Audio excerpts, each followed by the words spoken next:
Sometimes in your search for happiness, you ponder the meaning of your life. And what is the truth? You sift your memory for beginnings. The truth. You send your mind ahead for directions. Truth. But all you really know is now, and you are lost in the present. And what is the truth? Well, now, here's a man who wants to get right down to it. Kind of anxious to get to it, are you? Whatever. Hello? Yes, hello. Is this Paul? Yep. Hey, Paul, Noel Armstrong. Hey, how are you? I'm doing great. Are you ready to talk about the Satanic Panic? I'm always ready to talk. Okay, so I'm excited today to speak with Paul Korup. Paul is a film historian from Toronto, Canada. He covers film, music, pop culture in general. You're also the author of the Canucksploitation blog. What is Canucksploitation? Canucksploitation is a term that I came up with actually about 20 years ago now to describe kind of genre films made in Canada. Canadians don't really have much of a history of embracing the kind of horror, science fiction, action films that we have made. And, these things kind of get shoved to the side, and whereas the art film stuff is really embraced. And I wanted to bring back this legacy of these films that we've made, because they really make up kind of the bulk of what Canadian filmmaking is. But nobody talks about them. Nobody wants to watch them. So I made it my mission many years ago when I started the blog to start uncovering some little talked about films. And things have changed. People do talk about them a lot more, and there's a lot more interest in them these days. Have you been able to get an entry in the Oxford Dictionary? You've actually created a word here? No, I mean, because that is gold. On Wikipedia, I mean, that's not maybe quite so prestigious, but I mean, people use it. It does appear in the newspapers and magazines. For me, it's not really about creating the word itself. I think it's an apt term, and I like the idea that people use it. I don't think it has to come back to me. I'm happy to see other people run with it and do other things. Well, Paul is also a writer and editor, and both of those skills were on display in Satanic Panic, Pop Cultural Paranoia in the 1980s, which he co-wrote with Kayla Janice. So thank you very much for being here today, Paul. My pleasure. I wanted you to help me kind of parse through some of my repressed memories. Did you grow up during the Satanic Panic of the 1980s? I did grow up with it. I was not very affected by it, though. Kayla, who my co-author, she was had much more firsthand experience dealing with the Satanic Panic. I knew about it. I knew that certain things were kind of taboo. You know, I go to the mall and look at the Iron Maiden and Quiet Riot albums in the music store and think, I don't know, and go to the hobby shop and see the Dungeons and Dragons books and think, I'm not sure about that stuff. So there was definitely, even though my parents weren't strictly religious, we did go to church, but they didn't really monitor too closely about the kinds of things I was watching or the music I was listening to. Even if you're not directly affected by this stuff, you still kind of sense it. There was a kind of atmosphere around this stuff. So you grew up in Canada? Yes. And it was the same atmosphere there as it was in the States. The Satanic Panic hit with full force. Oh, absolutely. As I was mentioning as part of my website, we do make quite a bit of Canadian culture, but a lot of it is kind of overwhelmed by American culture just because it's so close and we share a language. So yes, absolutely, this stuff was kind of in Canada. I still think it was probably a little bit more intense in the United States, but I definitely was in Canada, and part of the media we consumed, the U.S. media, we were getting these same messages that kids in the U.S. were. So I've been producing a series on mass delusions and mob behavior, and talking about witch trials in specific, and I see the Satanic Panic kind of in that context. I want to start out with what the Satanic Panic was. In the 1980s, I remember discussions and fear and concern, lectures and seminars and pop culture references to Satan were everywhere. It was the season of the witch. What you said is fairly accurate. Essentially, there were a lot of fears that there were these satanic cults who had infiltrated various communities in North America and were performing rituals, in some cases kidnapping kids, in some cases eating babies. I mean, there was a sliding scale of atrocities for a lot of these kinds of fears. And the idea was that kids would be kind of indoctrinated into this lifestyle through the culture they consumed. So horror movies, heavy metal music, trashy paperbacks. These were the kinds of things that parents worried that kids were going to start reading, start consuming this stuff, and be kind of dragged into the satanic lifestyle. Dungeons and Dragons, another one, of course, and end up kind of into one of these cults themselves. So it was really kind of this fear that kids, when our backs are turned, are going to be indoctrinated into this lifestyle of evil, that we can't control them anymore. And it almost seemed too like the fear went in both directions, because a lot of these stories came from what are called recovered memory cases, stories of satanic indoctrination, where kids' own parents had put them through these rituals, and they only remembered it years and years later. I remember there was a book called Michelle Remembers that seemed, I don't know if that set it all off or just magnified it. I didn't read the book for the book. We do have a chapter on Michelle Remembers, but yes, it was a big kind of a turning point, I think, in the Satanic Panic. You had these kinds of repressed memory things, and you also had a lot of people who kind of came out of the woodwork and say, I'm a born again Christian who used to be a satanic priest, a satanic high priest. And I'm going to tell you all the things that we used to do, all the terrible, awful things that we used to do. If you watch a lot of the kind of Christian-produced videos around this time, there's just this seemingly never-ending parade of former satanic priests who are more than happy to tell you about all these terrible things that go on supposedly during these ceremonies.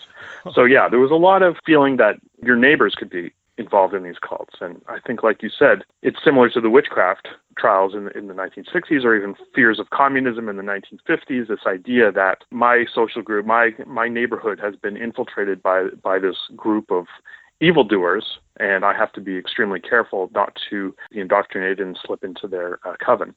So sociologists would put this whole thing in the general category of moral panics. I wonder if you are familiar with the comic book scare of the 1940s and 50s. A lot of people have heard of the Satanic Panic, but they've never heard of the comic book scare. There's a book called Seduction of the Innocent by Dr. Frederick Wertham, and he was a psychologist who believed that children were reading comic books, specifically kind of like crime comic books or crime and horror comic books, and that it was giving them ideas on committing crimes of their own or killing people or whatever. And it was very similar to the Satanic Panic in this kind of fear that our children are looking at things, reading things, consuming things behind our backs that is ultimately leading them into some kind of dangerous lifestyle. And I think it even comes up today, too. Recently, we had the whole thing about the Momo videos.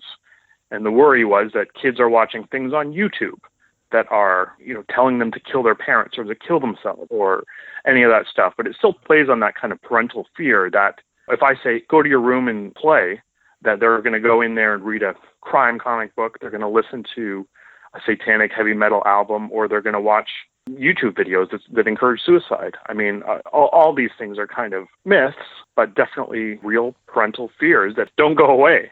Every decade seems to have some kind of fear. Yeah, it seems like conditions were right in the 80s for this whole satanic panic to crop up. I mean, we had the rise of Christian fundamentalism. There was this idea in psychology that repressed memories could be recovered. Rock and roll was becoming more and more lurid, and any other factors you can think of that might have contributed to the rise of the Satanic Panic in the 80s? Well, I think just even having Satan himself play a much bigger role in our culture. I mean, the Church of Satan started in the 1960s. They weren't, of course, murdering people or kidnapping children or anything like that. But between kind of the Church of Satan, between the films like Rosemary's Baby, Satan had kind of a bit of a ascendancy in popular culture that I think the 80s, the Satanic Panic, was a bit of a reaction to.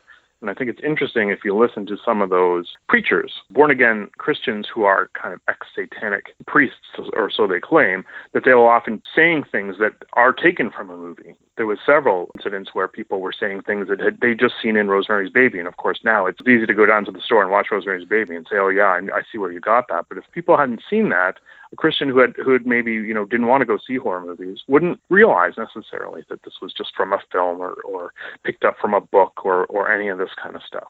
I wonder if you could talk to me about a few of the specifics. I can laugh about this all now, but when I was a kid, it was all too real, and I was terrified of Satanists. Every time I saw a pile of bones, I thought it must have been a ritual. You'd see spray paint on the wall, and if you saw a pentagram, you were confirming your worst fears.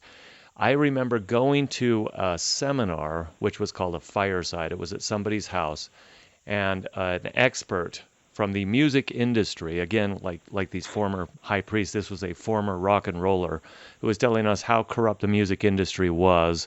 And he would play records backwards for us. So he played Queen backwards and told us to smoke marijuana, or Led Zeppelin backwards, and it said something about Satan. And then Styx was a band named after the river to Hades and so forth. He told us to get rid of all our rock records. So there was quite a high level of panic around the subject when I grew up. Some of the specific items I remember, one was the Ouija board. How did the Ouija board get a reputation for being the portal to the dark world? I think that the Satanic Panic kind of had different levels of, people who believed. Some believed that culture is fine, but there are kind of insidious aspects of it that are coming for our children, and we have to be protective over them. And then on another level, there was a more Christian view would be that anything that didn't specifically uphold God, as the creator, was evil, was sinful. And I think that's kind of where you get, things like the Ouija board or like Teenage Mutant Ninja Turtles or even Superman. Superman is usurping Jesus. So anything that was not explicitly Christian was kind of a portal. These kinds of things open a conduit or a path to Satanism or alternative religions that were not Christian.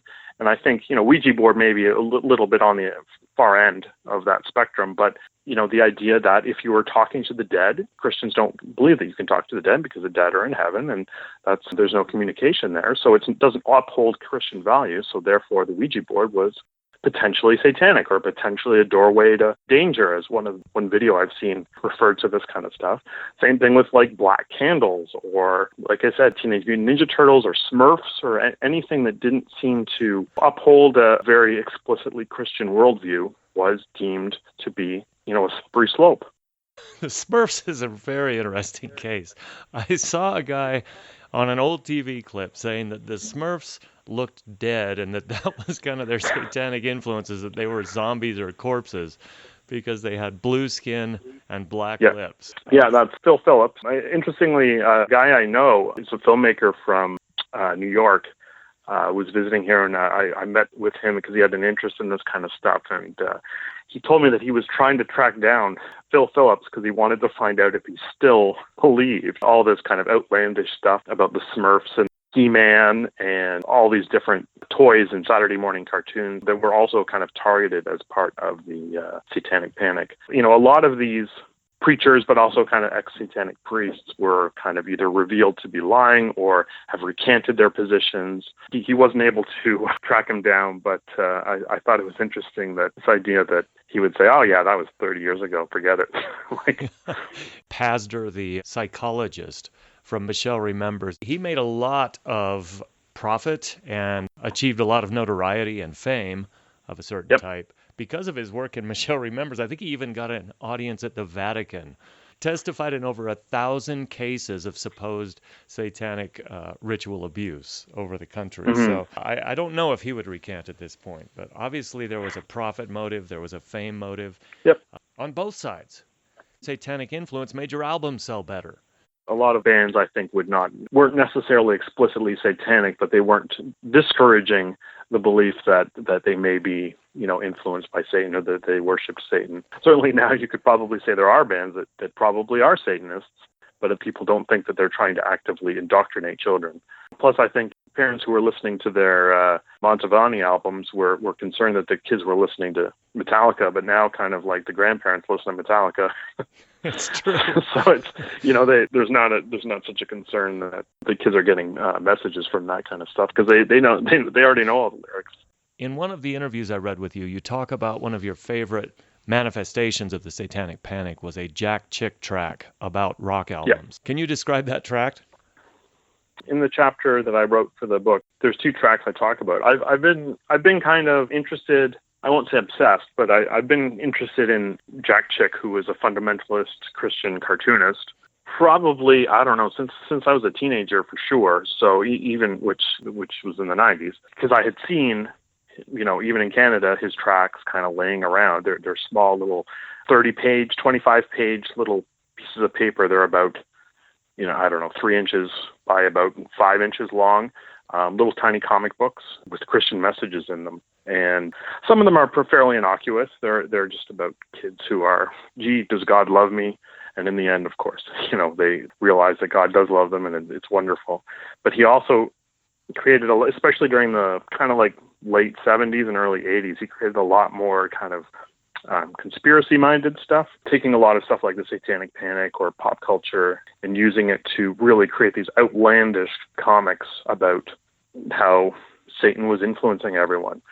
My chapter of the book is about a tract called Dark Dungeons, which is specifically targets Dungeons and Dragons. It's well known for its kind of outlandish depiction of role-playing gamers. But there's also one called Spellbound, and now this was he actually did the line of full comic books, like full-color, normal-size comic books. And in this one in particular, it's a story of kind of the record industry and how they are indoctrinating kids through the music. And I think there's a rock band who makes a master tape and brings some witches in to bless the master tape so that they can, imbue it with occult power. And the music came from the Druids. Oh yes, that's right. It's based on Druidic music. I mean, like a lot of the Satanic Panic stuff today, it's kitsch, and it's fun to read, and it's just so ludicrous that you can't help but laugh and enjoy it. Just these ideas, if you're into astrology or if you have occult jewelry or Ouija boards or anything like that, you should take it and burn it all, because it's all created by witches. It's all created by Druidic magic and all this kind of stuff that would affect you. And I think what's interesting for Chick about me is that he used the comic book medium to really target anyone. His company was that kind of anyone can read a comic, even the most subliterate person can pick it up, look at the pictures, and kind of get the message. So a 6-year-old could understand this.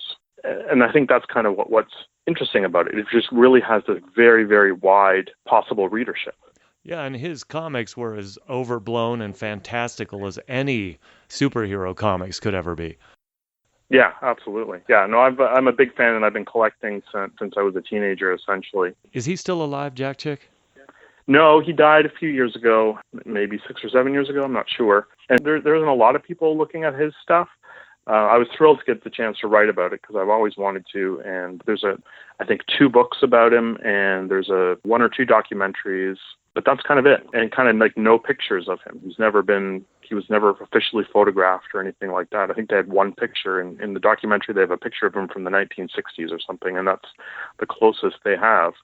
What I talk about in my chapter is how Chick was basically influenced, especially in the 70s, 80s, when the Satanic Panic was really happening. He was contacted by these people who wanted to tell their stories. They were already familiar with Chick, and they really wanted to, get their message out there. In almost every case, these people had psychological issues or something, because the stories that they told him are so outlandish and so ridiculous and so clearly born out of some kind of mental issue that the people have, that you have to wonder why he was tricked, essentially, into delivering these messages that are just so clearly false for anyone else listening. A lot of the stuff that he did about Spellbound and all that kind of stuff is supposedly based on things that people told him, real in music, as you mentioned before, real music industry people who had told him this kind of stuff, and he was more than happy to believe it and disseminate it. Did this stuff right to the end. Even aside from the tracks, he published many books. He did all kinds of stuff. So he was a real true believer, to the point where he would blindly accept what people were telling him. I think I talked in the book about one of the books that he wrote, which a woman came to him and had explained that the hospital, all the witches were demons in the hospital and were trying to kill her and all this kind of stuff. And she just, it was obviously some kind of psychotic episode that she was having. And she was being moved around to different hospitals, and every hospital was the same thing. And she was convinced the whole, medical industry was out to kill her and all this kind of stuff. And he, would write a book on it. And people would read it and say, oh, yeah, that makes sense.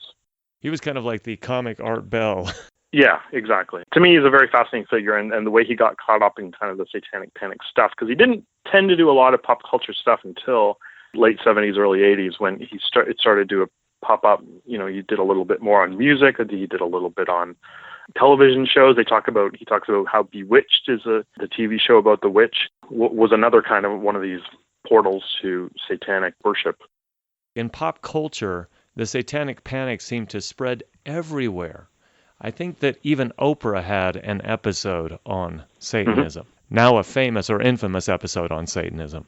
Did Oprah ever lend credence to it, or was she just speaking of it as a phenomenon? I think all this stuff lended some credence to these claims. I think the way we talked about the comic book scare, and another one is the video nasty panic in the UK over horror films.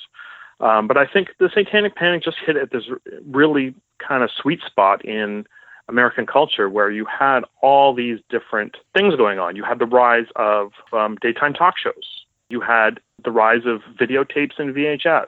People could go to Kinko's and make a comic book or a pamphlet or whatever.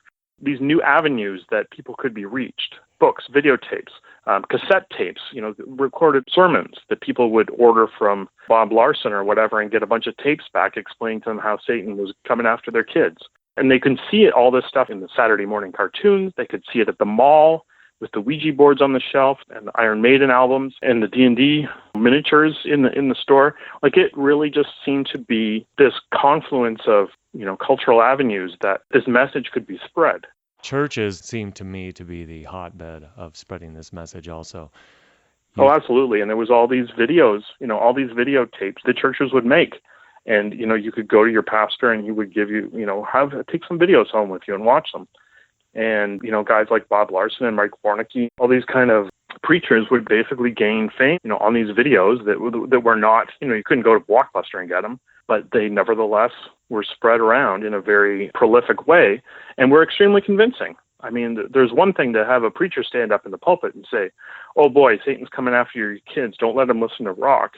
And it's another thing to have Bob Larson interviewing a former satanic priest whose face is pixelated and talking about how they were eating babies. I mean, it's much more powerful, much more convincing. They would take into the mall and show you the toys that were satanic, or take you to the music shop and say, "Oh my gosh."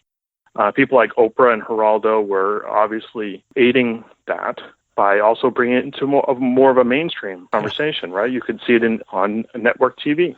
Geraldo was huge during that time. He had this major special, and Geraldo is one of those few who has actually gone back and said, "Oh man, I was completely wrong about all this. I take it all back." I guess to his credit somewhat. So how did the Satanic Panic fizzle out? Did it die out, or did it just morph into other forms? Well, I think it did definitely morph into kind of other aspects of culture. The culture moved on, and fears kind of cropped up to replace the old ones. A couple things that I think helped lead to the downfall were the McMartin trial, in which a daycare had been accused of being basically a front for a satanic coven, and that they were, taking kids into the basement and performing cult rituals with them. That was kind of dismissed, and the whole thing was eventually seen as kind of ridiculous. Another thing that happened a little bit later was the West Memphis 3, in which 3 kids were, convicted for the murder of another youth. Basically, the court charged that they were Satanists because they wore heavy metal black T-shirts and listened to rock music and liked horror videos and that kind of a thing. And people started to realize, they kind of became a bit of a cause célèbre in the industry. A lot of other musicians supported them and held benefits for them. And the idea that just, if even just being a heavy metal fan made you a murderer, eventually just kind of, the culture kind of lost interest in that kind of stuff. They started to think maybe this is a bit ridiculous. Meanwhile, they're worried about the rise of the internet, the rise of 1-900 phone lines, the rise of all this kind of other cultural thing that was started to happen in the 90s. So it just kind of just faded away, I think. The specific catalyst maybe for its demise, we don't really know. One event that caused it to just everybody to collectively shake their head and say, "What were we thinking?" No, some of it too was that some of these, Geraldo did recant what he said. Mike Warnicki was exposed as, who was one of the most important figures at the time, saying he was a former satanic priest, was exposed as a phony. There started to be some questions, I guess, about the validity of some of this stuff that at the height, nobody would dare, appear on Geraldo. The only people appearing on Geraldo to say this is ridiculous was Anton LaVey's daughter. I mean, and of course she's not going to be trusted. So there wasn't a lot of opposing voices. These kind of questions had not really been addressed in a big way before that. So there was nothing specific. I think it just kind of ran its course. Heavy metal started, it was big in the 1980s and started to drop off by the 90s. And Dungeons and Dragons gaming, same thing. It seemed less popular. Parents worried about that stuff less. What you touched on there was just what I think is one of the most disturbing aspects of all of these kinds of phenomena, these moral panics, and that is nobody spoke out against it. There wasn't a voice of reason, because part of the problem was if you spoke out against it, you were seen as contributing to it. If you bring up the fact that this isn't a real thing, then obviously you're working to try to suppress and hide the information. That actually took place during the McCarthy era, the witch trials, every moral panic. To try to be the voice of reason put you in some peril. Yeah, absolutely. You even see it today with, Trump and the whole Q conspiracy thing. I mean, it's the same kind of thing. You speak out against that stuff and you're part of it. There's a whole online phenomenon, and it's based around this idea that there's this figure who is close to Trump who drops these cryptic messages on online forums that people spend all their time trying to decode. And of course, they're so vague that you can read pretty much anything into it. But it manifested in this idea that Trump is secretly fighting pedophile rings. Like that pizza parlor that Hillary Clinton. Yes. That's been kind of retconned into the theory.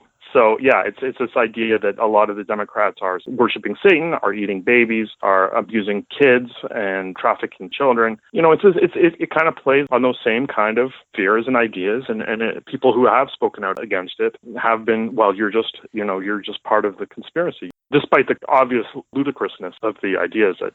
It's not that anyone would not notice that Hillary Clinton eats babies, but... Well, yeah, but, I mean, can you prove there isn't?